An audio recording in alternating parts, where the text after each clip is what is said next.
No matter how many times my parents tell me that listening to music while doing homework and in school causes you not to focus, I will never stop doing it. I enjoy music too much and homework too little. Part of my problem was that I would listen to old school hip hop extremely loud, which would constantly distract me from actually doing my work.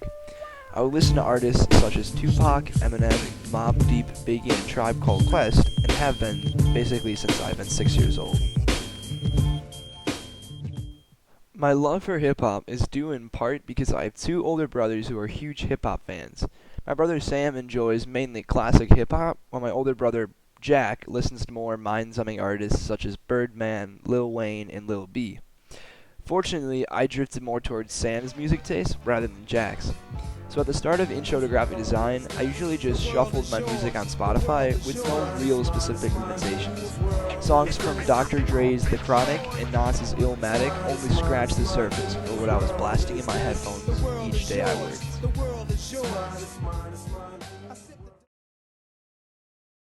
As the fall quarter drifted by, the number of songs on my Spotify gradually increased, as well as the variety of hip-hop. The gangster rap continued on with albums like Gangstar's Code of the Streets, Wu-Tang Clan's 36 Chambers, Liquid Swords, and MF Doom's Mad Villainy. But then I started to notice the emergence of 2000s rappers like Jay-Z, Kanye West, Outkast, Ludacris, and J. Cole. Some early 2000 albums like The College Dropout and Blueprint were always oddly playing when I was editing photos in Photoshop. But in my illustration projects, I saw myself choosing older rap songs and artists. Clearly, hip-hop was a huge part of freshman year, especially in the design lab. So nasty that it's probably somewhat of a travesty having me. Then he told the people you can call me your majesty. Keep your vanity charm. Sophomore year brought a huge change in my music taste with a much more different variety of music genres. Going into intermediate graphic arts, I made sure to explore music other than rap, and it started with my sister. I listened to the bands that she grew up with, which I came to enjoy very quickly. The first two bands she suggested were Oasis and the Red Hot Chili Peppers. I listened to albums from them start to finish each day so I could find songs I like. What's the Story, Morning Glory, and Californication were my favorites by the two bands, partly because I had heard a couple of the songs when I was really young and they brought back lots of memories.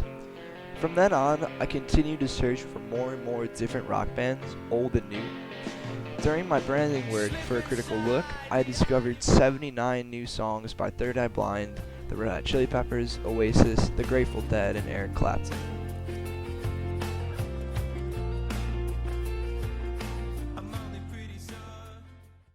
It wasn't until advanced graphic arts that my love for rock and roll filled up my music playlist. I spent a lot of time after school finding artists from all different decades to listen to during class the next day, most of which I ended up liking very much. Jimi Hendrix was one of the first older rock artists that I listened to, and from him I went on to Led Zeppelin, the Rolling Stones, Santana, the Kinks, and many more. When I worked on editing my photos for my philosophy project and making the layout in Illustrator, I began to memorize verses from Guns N' Roses, Tom Petty, Aerosmith, The Who, and Pink Floyd. On the end of April, my main rock and roll playlist had over 240 songs from bands who even my parents were shocked that I knew.